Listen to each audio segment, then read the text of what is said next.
Olá, senhores, sejam muito bem-vindos a mais um vídeo no canal Coruja do Carvalho. Por favor, se inscrevam, ativem as notificações do canal para não dependerem das recomendações falhas dessa plataforma e não perderem nenhum vídeo.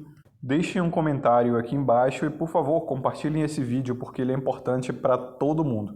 E o tema de hoje é justamente um desafio do Davi no canal Que é a Vida, que pediu para eu, o Trunks, o Epifania Disruptiva e o Kodama fazermos um vídeo sobre o amor real, o que é o amor. Então vamos lá, eu senti falta dele pedir o Yanni. E o Yanni fez um vídeo também, assisti ele ontem. E em resumo grosseiro aqui para não demorar muito tempo, o Epifania também fez um vídeo e o Epifania disse que o amor ele é mais pragmático, ele depende de interações sociais e da necessidade. É bem casado com a filosofia que ele traz no canal, né? Com a narrativa do canal, aquela coisa tribalista, de ordens de poder e tudo mais.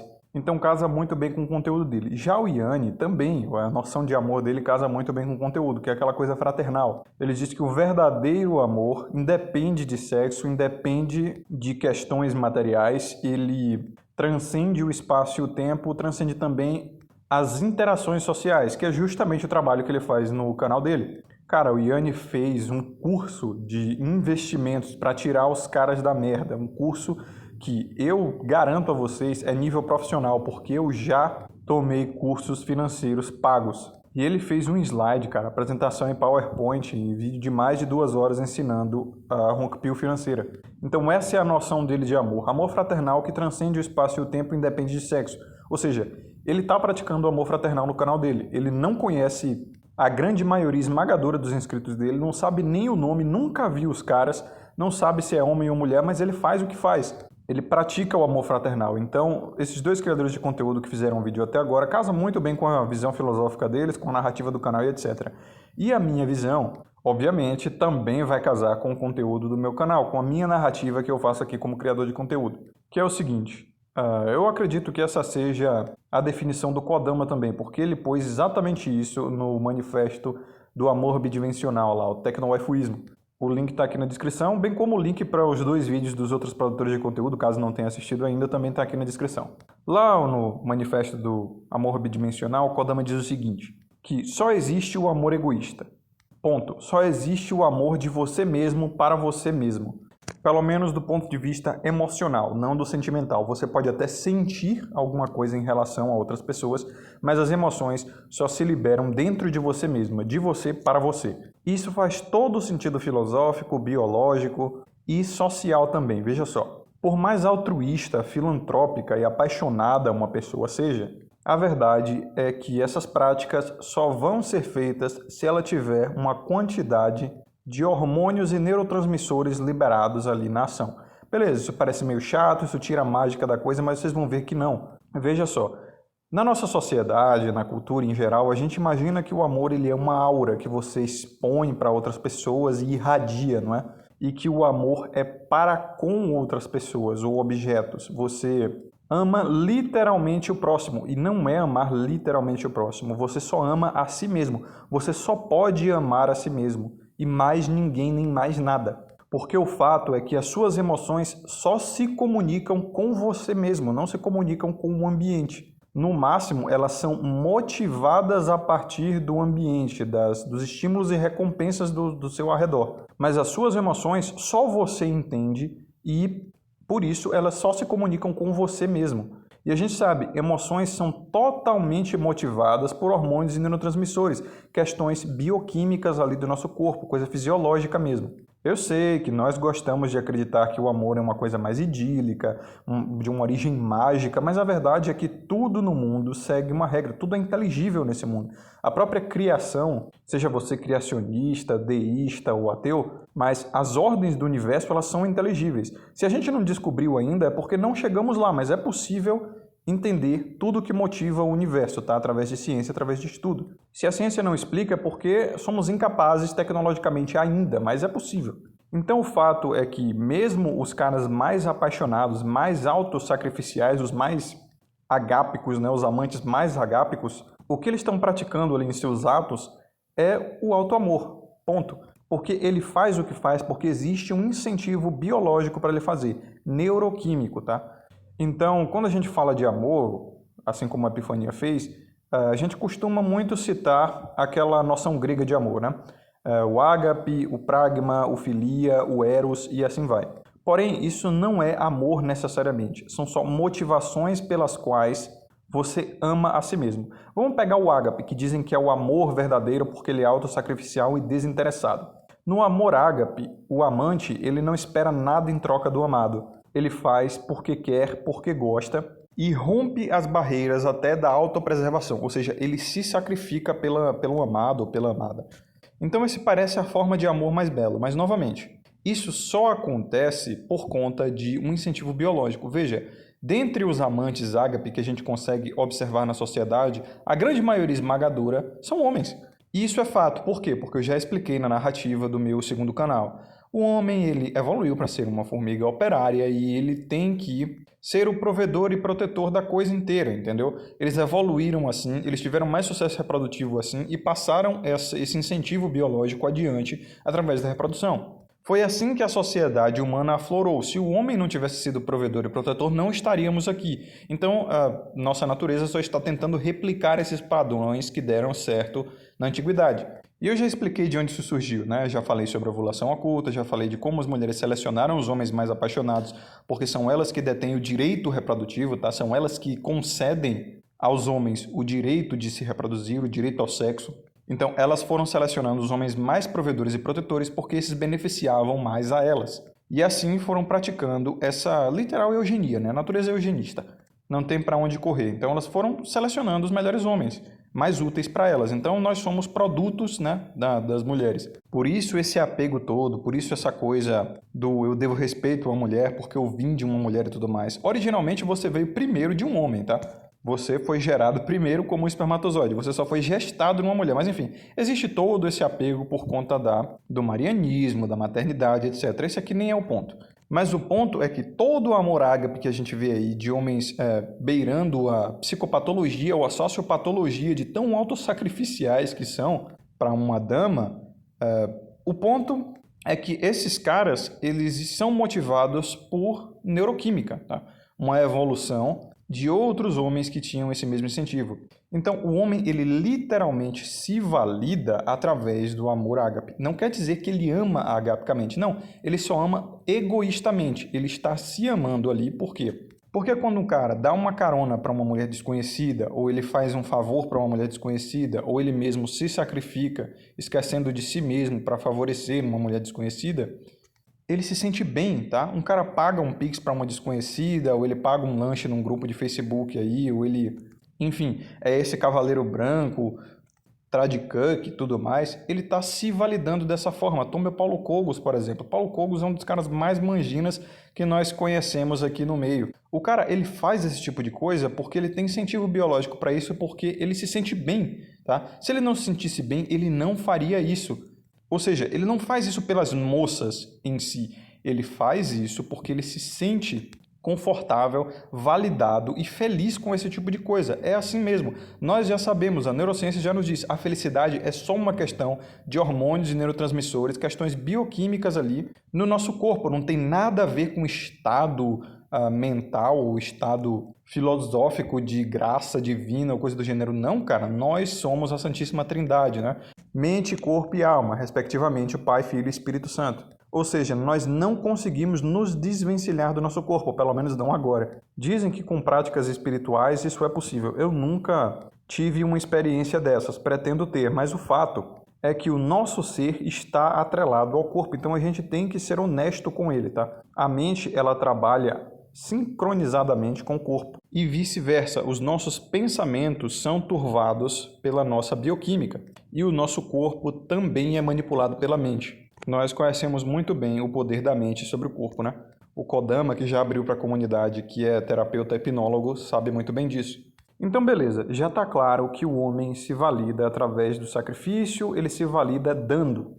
Isso parece até meio estranho, né? Mas é fato. O homem se valida se sentindo necessário, sentindo que as pessoas precisam dele e que dependem dele. Por quê? Porque esse é o instinto do provedor e protetor. Infelizmente, não tem para onde correr. Por isso, ele é motivado pelo amor ágape. Não quer dizer que ele ama agapicamente. Ele só ama egoístamente. E a partir daí a gente consegue ter uma noção muito importante sobre nós mesmos, tá? Que é o seguinte, sabe aquele ditado que diz que você não pode amar a ninguém se você não amar a si mesmo? Pois é, essa noção de que o todo amor é egoísta não é nada desencantador. Não torna as coisas menos belas do que aquela noção de que você ama, na verdade, uma outra pessoa e não consegue viver sem ela e tudo mais. Na verdade, como eu disse, você só ama a si mesmo e você tem um apego momentâneo com aquela pessoa. No homem isso é muito mais forte, né?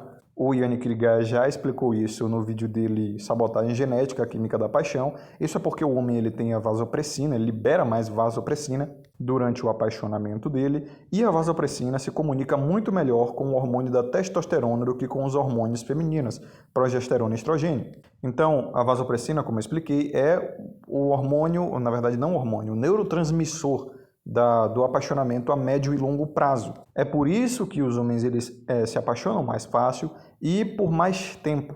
E aí é que tá, né? Se o amor é egoísta, ele não é só paixão, afinal, essa noção de paixão que nós temos é justamente, né, a lascívia, a coisa mais hormonal, mais bioquímica. Quando a gente fala de vasopressina, serotonina, ocitocina, todo mundo associa direto à paixão.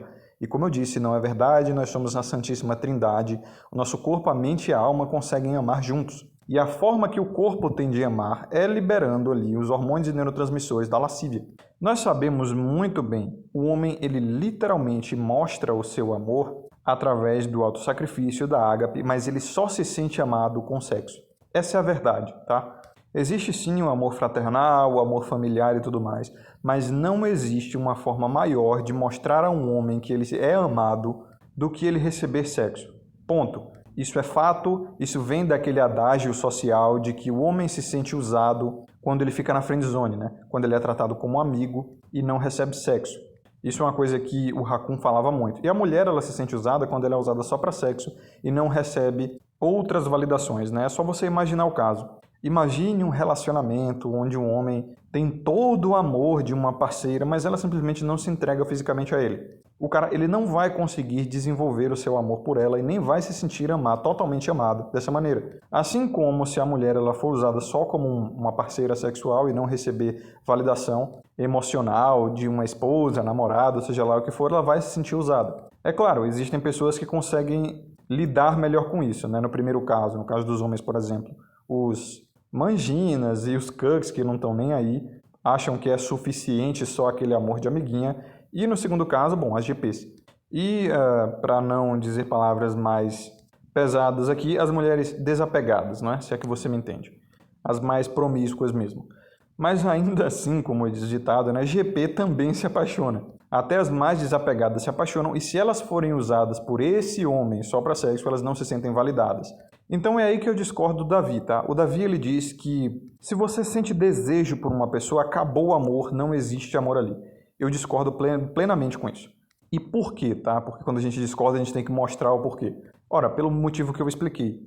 Tem um filme chamado Ex Machina, que ganhou até Oscar, muitos prêmios também, quando foi lançado, acho que ele é de 2013. E ele é um filme bem interessante. Ele conta a história de um programador que criou uma inteligência artificial senciente e ele contrata um jovem empregado da sua empresa para testar essa inteligência artificial em ambiente controlado. Esse programador era o único que mantinha contato com a sua inteligência artificial e ele queria fazer o teste de Turing na sua obra com outro ser humano, nesse caso, o empregado dele. E o filme é muito bom, tem várias reviravoltas, o final é surpreendente. É claro, extremamente pessimista, né, como quase qualquer filme sobre relacionamento com inteligência artificial, porque, spoiler alert, rola ali realmente um nível de sentimento entre o funcionário e a inteligência artificial. Eles começam a se apaixonar, vamos por assim. Mas em especial tem uma cena desse filme que fica sempre na minha mente e eu gosto de citar quando eu falo sobre amor e como o sexo ele faz parte do desenvolvimento emocional. Que é o seguinte, o programador, percebendo que o seu funcionário estava desenvolvendo sentimentos e emoções para com a inteligência artificial, e esse era um dos propósitos daquele teste, saber se a inteligência artificial era inteligente o suficiente para amar daquela forma e tudo mais, então o próprio programador ele até encoraja esse tipo de relação entre os dois, entre o funcionário e a inteligência, E em certo momento, os dois estão ali conversando e o programador ele é bem incisivo nas perguntas que ele faz ao funcionário, porque é um tipo de questionário ali, né? Para saber o que é que o funcionário acha da inteligência artificial, porque é a obra mais prima do programador em questão. E daí o programador toca no fato de que a inteligência artificial que ele criou, afinal ela tem um corpo robótico, tem um sistema sexual também, ela tem um órgão sexual feminino, capaz, inclusive, de sentir prazer. E ao ficar sabendo disso, o funcionário ele pergunta, ué, mas por quê? Que coisa pervertida? Qual o motivo de você pôr órgão sexual numa criatura que nem é capaz de reproduzir, ela não tem útero? E por que fazer ela sentir prazer e tudo mais? E o programador rebate com outra pergunta. Ora, por que não? Eu dei a ela a vida, eu dei a ela a capacidade de entender as coisas e de apreciar a beleza até de pinturas, leituras e coisas abstratas. Por que não dar a ela também a vontade e o prazer de apreciar a vida de forma tátil? Por que não dar a ela também o prazer do sexo? Se ela já está viva, se ela é senciente, por que não aproveitar essa vida? E ele diz que seria muito cruel da parte dele dar a uma criatura a capacidade de entender o mundo, mas não de sentir o mundo. Afinal, ele responde ao funcionário, sim, ela é capaz de amar, ela é capaz de se apaixonar, ela é capaz de ver a beleza em obras, pinturas, leituras, ela é capaz de sentir o ambiente ao seu redor, frio, calor e tudo mais. Por que não deixar ela também sentir o prazer do sexo com a pessoa amada? E ele até cita a criação, fazendo uma analogia com o pensamento, entre aspas, de Deus ao criar o homem. Afinal, foi para isso que, provavelmente, né, não sabemos as intenções de Deus realmente, porque Deus é um ser perfeito, e é o paradoxo de Epicuro, né? Nós, seres imperfeitos, não conseguimos imaginar um ser perfeito em sua completude, apenas partes dele. É por isso que eu não citei aqui o amor divino, o amor perfeito e tudo mais. Nós não temos essa noção, porque somos, por natureza, seres imperfeitos, então não dá para saber isso. Então, o próprio programador ele diz, ora, esse deve ter sido o pensamento de Deus, por isso que ele nos deu órgãos sexuais e nos deu prazer. Então, essa é a minha perspectiva do amor e o sexo, tá?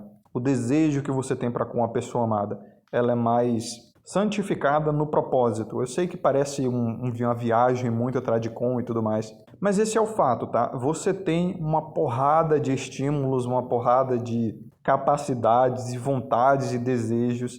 O máximo que você pode fazer com eles é motivá-los e canalizá-los para o bem. Não vá nessa brincadeira de tentar matar os seus desejos e as suas vontades, porque isso pode ser muito complicado. Isso pode deixar você estressado, frustrado, enfim, trazer até problemas emocionais para você. A verdade é que o nosso corpo ele existe, ele precisa ser admitido com honestidade, mas ele é muito arredio, ele é muito primitivo e por isso muito fácil de ser pervertido.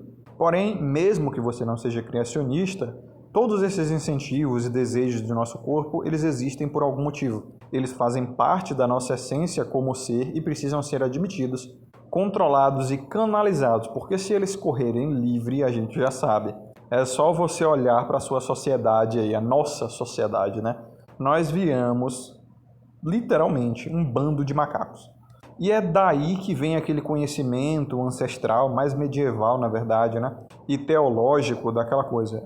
Deus está observando você quando você pratica o ato sexual também. Isso parece meio estranho. Caramba, Deus está me observando? Só que as pessoas elas têm aquela ideia de que Deus é realmente uma pessoa, né? Ele é um velhinho de barba branca e manto branco também que está ali de olho em você. Isso é importante, mas mais para crianças, tá? Que não conseguem abstrair a ideia de um ser divino desvencilhado da humanidade, que não tem sentimentos e emoções humanas. Presta atenção, quem acredita que Deus é uma pessoa é criança, cara. A gente conta esse negócio de papai do céu para criança que não consegue abstrair a ideia de criação. E de que, na verdade, quando Deus está te observando, é você mesmo se observando. É aquela sua parte da consciência lá no fundo da mente que diz, não faça esse tipo de coisa porque é detrimental para você, é imoral, é antiético, você vai se sentir mal. Então, Deus não é ninguém além de você. Deus é você. É aquela coisa, né? O Espírito Santo é a vontade de fazer o correto. Por isso aquelas coisas, Deus está dentro de nós e está em todo lugar. Justamente, cara, onde você vai, qualquer ação que você toma, vai ter uma vozinha lá no fundo da tua mente que se você aprender a ouvir, ela vai te guiar melhor. Que é o seguinte, não faça esse tipo de besteira, não caia em promiscuidade porque isso é detrimental, isso envelhece você, isso é perigoso, custa caro. Enfim, é a mão que te guia para o caminho do bem. E do criacionismo surge aquela noção de que fomos criados para um propósito. E esse propósito é você que decide, é claro, como eu já expliquei aqui em vários vídeos. Cara, admitir um novo propósito, né, de acordo com a Red Pill e a Black Pill, você toma as melhores escolhas, você perde as esperanças com os propósitos antigos e cria um novo propósito. Senão você fica perdido e vira um desses depressivos aí que ficam dizendo que acabou as esperanças para mim porque eu sou manlet, porque eu sou dicklet, porque eu sou isso e aquilo, e só vai chorar porque o único propósito que ele conseguia enxergar, que era a validação social, foi desvendado de ilusões. Ele perdeu aquela ilusão de que ele conseguiria realizar o seu propósito de validação social, validação externa, e descobriu que era só um engodo e agora ele não consegue assumir um novo propósito. Ele não consegue olhar para outros caminhos da vida e tipo, pô, agora eu sei lá, eu vou construir um ambiente seguro e saudável para mim, eu vou estudar mais, eu quero aprender um ofício e etc. Então esse é o Espírito Santo e é ele que está te observando quando você deixa o seu desejo aflorar. Acreditado também, né?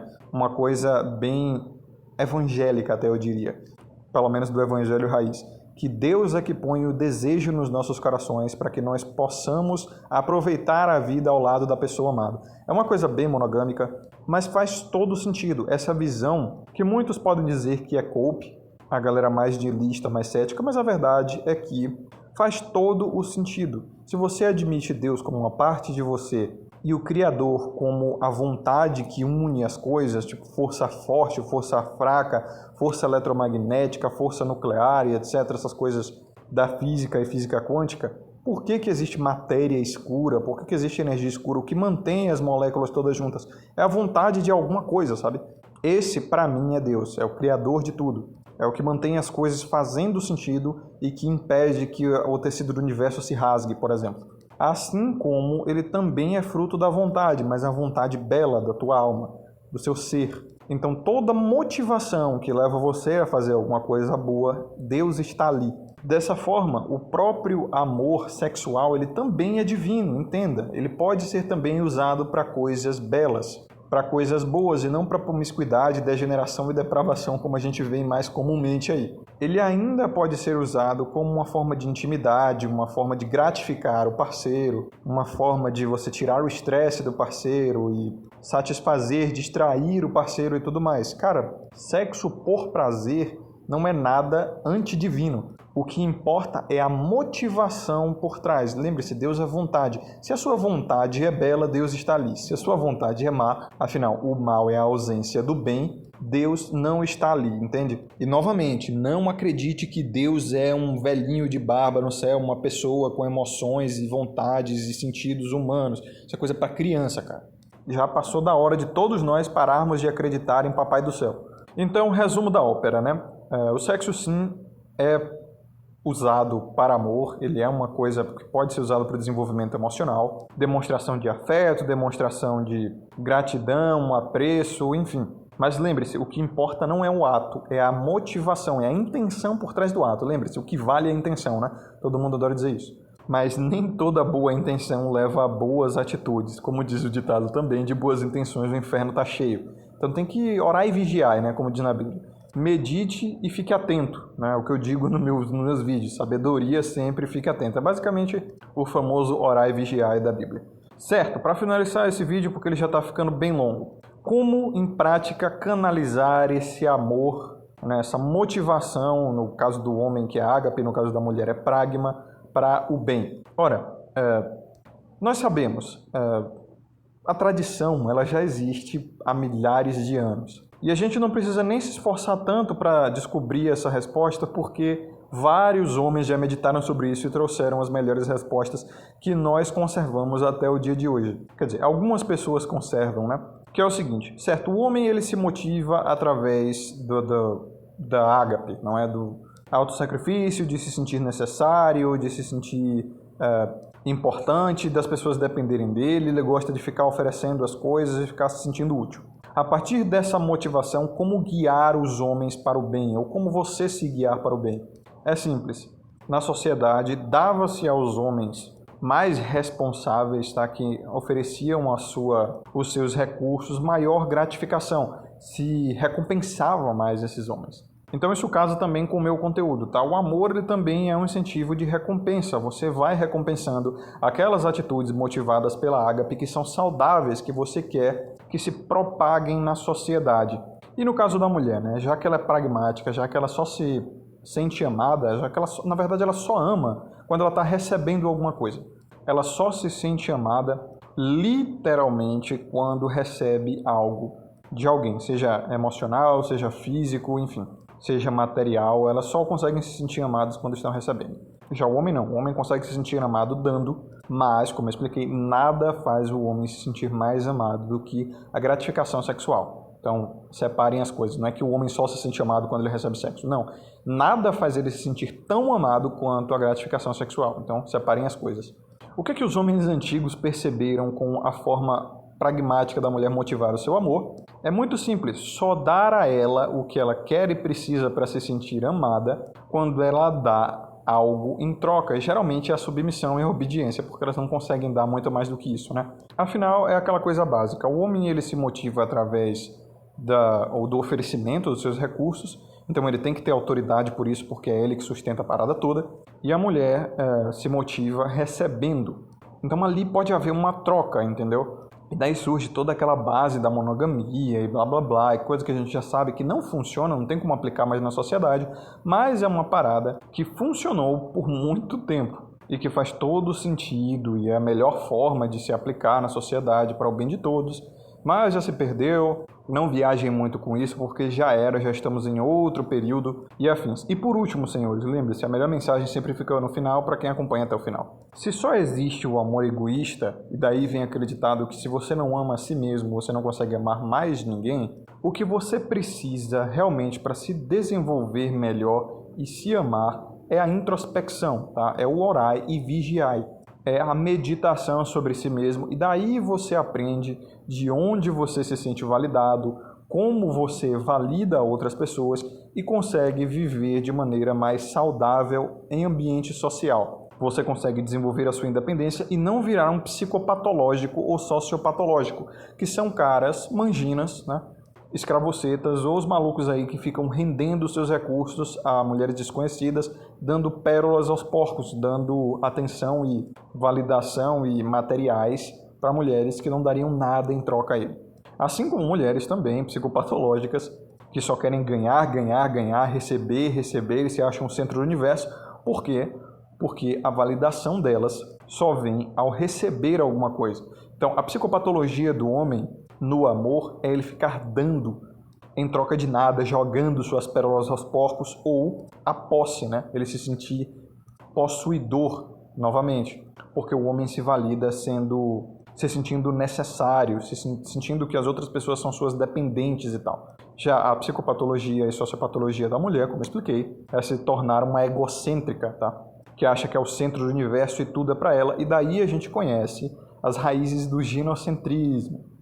Vem só, a base do ginocentrismo é justamente a psicopatologia e sociopatologia do amor feminino e do amor masculino. O que a gente mais vê na nossa sociedade, até a nível político, são homens sociopatológicos, psicopatológicos, rendendo suas pérolas a mulheres psicopatológicas, sociopatológicas, que acham que merecem tudo porque têm órgão reprodutivo feminino.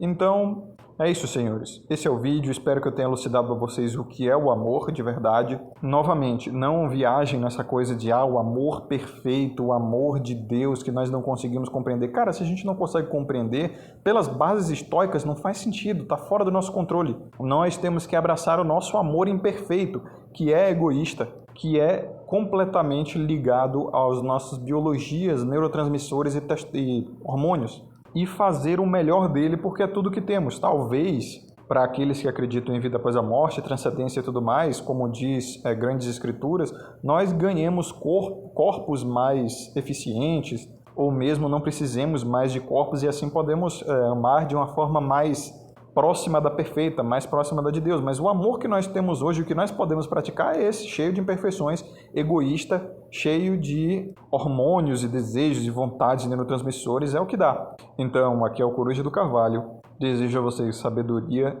e estejam atentos sempre. Orai e vigiai. Até o próximo vídeo e até mais.